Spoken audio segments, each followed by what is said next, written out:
আসসালামু আলাইকুম গাইস, কী অবস্থা সবার? কেমন আছো তোমরা সবাই? আশা করি তোমরা সবাই ভালো আছো। আলহামদুলিল্লাহ আমি অনেক ভালো আছি। তো তোমরা দেখছো আমার এই চ্যানেলে অনেক দিন ধরে কোনো ভিডিও আসছে না। ভিডিও না আসার কারণ হচ্ছে আমার যে ফোনের ক্যামেরাটা পড়ে গিয়ে খারাপ হয়ে গেছে। দ্বিতীয়ত হচ্ছে আমি গাড়িতে যাচ্ছি, বড় গাড়িতে গাড়ি চালাচ্ছি, একটা শর্টস আপলোড করেছি, তো তোমরা ওখানেও দেখতে পারো। তো যেটা বলার জন্য আজকে ভিডিওটা আবার আমি আপলোড করলাম যে আমি পায়রার ভিডিও আর ছাড়তে পারবো না, এটা কনফার্ম হয়ে গেছে। তো আমার বাড়ির পায়রা খুব বেশি নেই, অল্প কিছু আছে।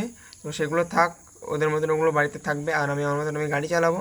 তো আমার কিছু ফ্যামিলি প্রবলেমের জন্য আমি আর তোমাদের মাঝে ভিডিও আনতে পারছি না।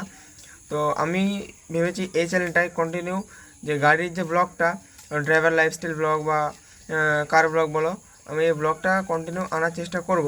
তো তোমরা প্লিজ আমাকে একটু সাপোর্ট করো। আমার ইউটিউবার হওয়া একটা ছোটো থেকে আমার একটা শখ ছিল বা স্বপ্ন বলতে পারো, যে আমি একটা ছোটোখাটো ইউটিউবার হব। তো তোমরা গাইজ প্লিজ আমাকে একটু সাপোর্ট করো। তো এটুকুই বলার ছিল। যদি তোমরা চাও দেখা হবে কোনো একটা ব্লগে, ততক্ষণের জন্য খুদা হাফেজ, ভালো থাকবেন।